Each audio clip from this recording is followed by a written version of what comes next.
And now it's time for On the Field, where we're going to spill the tea on what's happening, what's trending, and what everybody's talking about. I was chatting with some girlfriends recently, and they say there's a lot of themed fashions on the field coming along, almost to the extent that that's all there is. A touch of gold, these colours, that look. Sharon, what do you think? I know it's quirky, I know it's interesting, but does it actually knock the sort of creativity out? To create a look as you do with fashions? Does it suddenly twist it into a different area, or does it make it more interesting? I don't mind a couple of themes, like, I understand, Christmas themes, and Everest is blue, and Derby Day's black and white. Derby Day's black and white, but we'll get girls that'll win in orange. Really? Oh, yeah. I haven't seen Which that. I always find very strange. They shouldn't win. Yep. Oh, wow. Okay. I mean, you will see a lot of girls in black and white, but I don't agree with that. Derby Day, that's really it's an unspoken rule, the black and white. Black and white, It's all not black sort and of on your cream, list all of grey things, and but- white.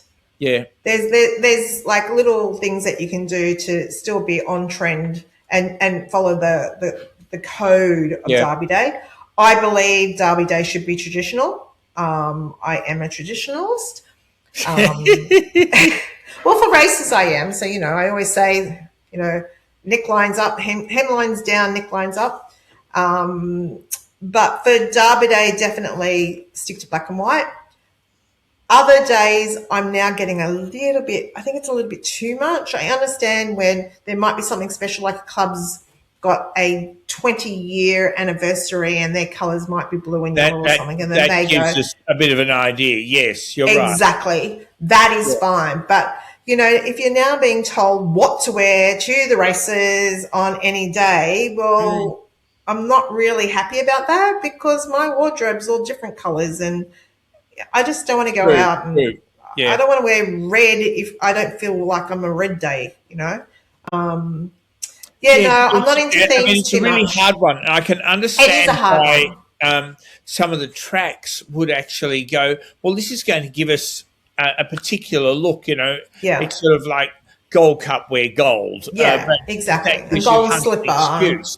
But again, that's an unsaid thing. Where it's actually there is a direction from the club, I don't think it's so bad, but it does need to happen all the time. Because girls may not want to wear a touch of gold or a this of that. I agree. And also going to you've got a lot of cancer days, which I think is fantastic, and they do you've got to wear pink. I kind of understand that, and I don't really have a problem with that, as long as you can still be creative around it. And it's not like the pink has to win, because like you could probably do red with a pink lipstick or I'm just not a big theme person. I am for Derby Day. I am for for like Golden Slipper, and I am for those races where it really means something to be wearing those colours. But not all the time. That'll drive me insane. It is. In lots of different places. It's different places. And I can understand why they would do something like that.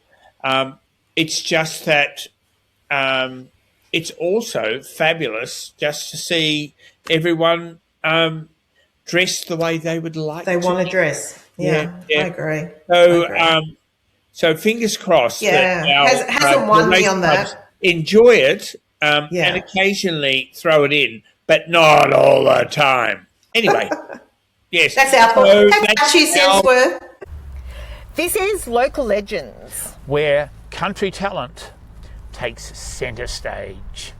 We are with Marnie Davidson, and it's the most my Sash. Welcome, Marnie. So, Marnie, last weekend you went where and how did you go? So hometown, Townsville Ladies Day, which is a really big one for us up here. We've got some amazing sponsors. And I was really fortunate enough. I double sashed.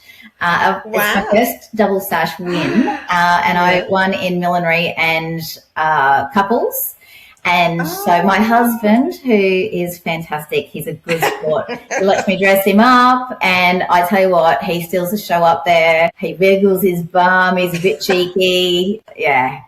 That's hard to get him off stage. And what did you start with? I'm just curious about your outfit. Did you start with a hat or did you start with the outfit? How do you play around with your outfits? Last weekend, I fondly call the outfit that I had on last weekend my Peterman. So it started out as a Zimmermann beautiful blouse, and my local dressmaker, Peter C., who she is phenomenal, and everyone across Australia and the UK and New Zealand know of her. I took the top to her and I said, would you be able to make me a skirt to go with this amazing top? And she said, sure. And then she got back to me and she said, I was just thinking, could I turn it into a dress? And could I add lace and embellishments and everything? I'm like, yeah, go for it. And so she hand dyed all the lace to match the top. Had this most beautiful organza for the skirt, individually sewed on every single bead, every single crystal. She is phenomenal what she does. So I was very lucky. So I started with the dress and then with Grace Millinery, made my millinery to go with it. And double sash. Well done, you. Marnie, is there a particular milliner that you like to work with? I work with a few. Lately I've had a lot from with Grace Millinery. Sophie from Allport's another one that I have bought a few from. She's amazing. I've got some great pieces from Rebecca Scher and also Millinery Jill. I'm actually wearing my favourite Rebecca Scher millinery. It was one of her kind of couture ones with the red love hearts next. I know that one. Yeah, I know that one. Yeah. So you're the owner. It's really good when you see headpieces and you go, who buys it? So, well done, you. Yeah, no, it's fabulous. But there are so many more milliners, and I'm sorry if I am not mentioning everyone. It'll come to me and I'll be kicking myself. You should have said it. yeah. Honestly, Australia has an incredible amount of milliners and dressmakers. We're so lucky. Yeah, we are. And now it's time for the It Girls.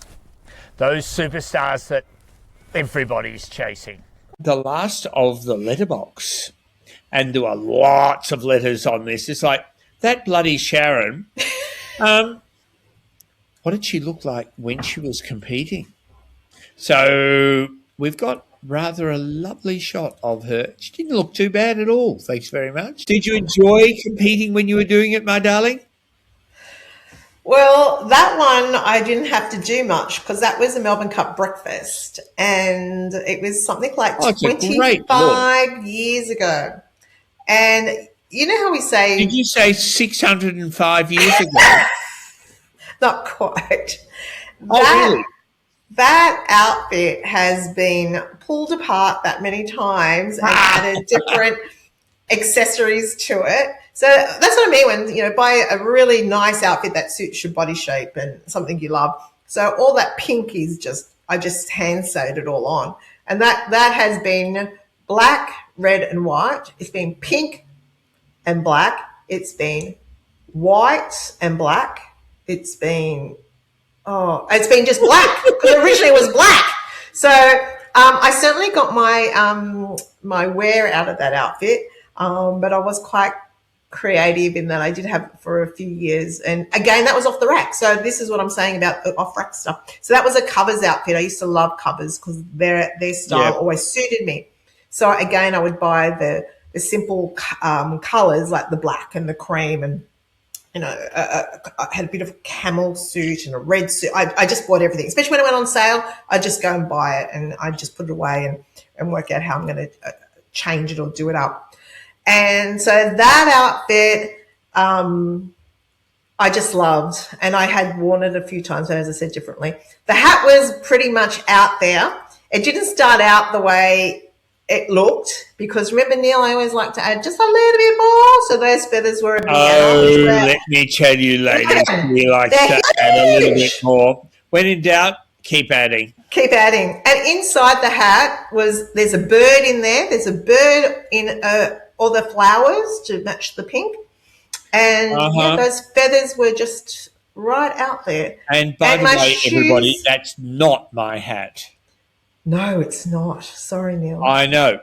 Sorry. But if you can have a look at that, can you see those bloody great feathers coming out of the top as well?